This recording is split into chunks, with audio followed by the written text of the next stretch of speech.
Yeah. Cosa la chi se la gamba la chi sampang kalabitan tinggal la bo. Senda la chi se la pim gambi se la pina la gonna la bo. Canta la pista la kinga la pasa la kinga la basa la kinga la kinga la bunga la singa la bana la bina la bina la boom. Cash G. Yeah, Cash G. Antayin ko na yung palo, yung mabilis ha. May mabilis ba tayo? Iwanan ko yung beat. Yeah.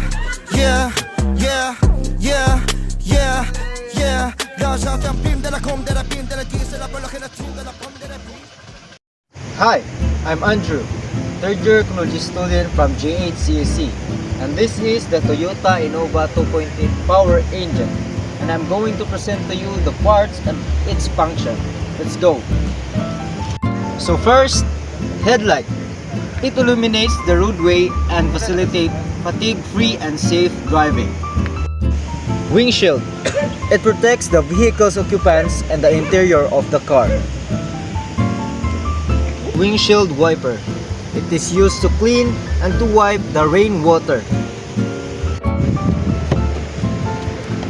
Wing mirror. It helps the driver to see areas behind and to the side of the vehicle.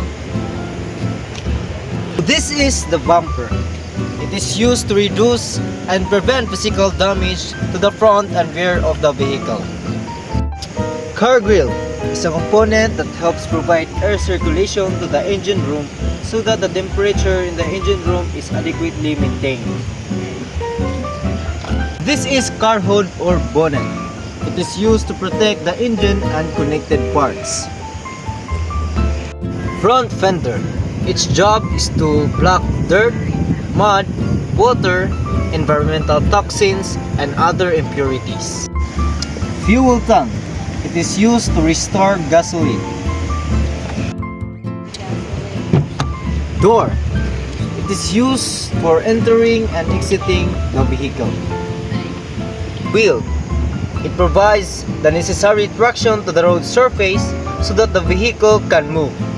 So this is the roof, protecting the vehicle's occupants from sun, rain, wind, and other outside elements. Fog lamp. It is designed to increase and enhance visibility of the road, especially in bad weather conditions. Window. It is used to admit daylight and provide a view.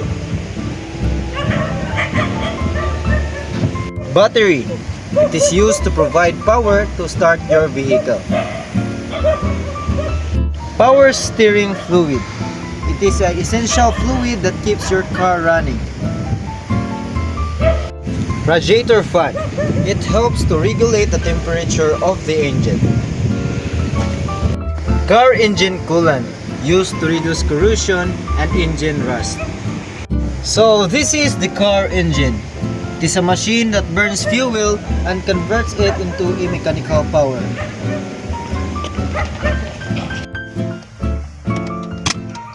Seatbelt is a safety device that secures the safety of the driver and the passenger. Handbrake.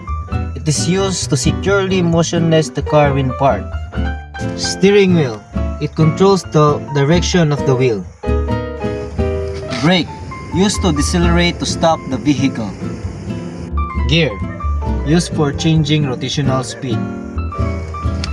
Accelerator. Used to control the speed of the vehicle. Air conditioner. Used to lower the temperature inside the vehicle. Clutch. Used to press in order to change gear. Dashcam. Used to record footages while driving. And this is the compartment.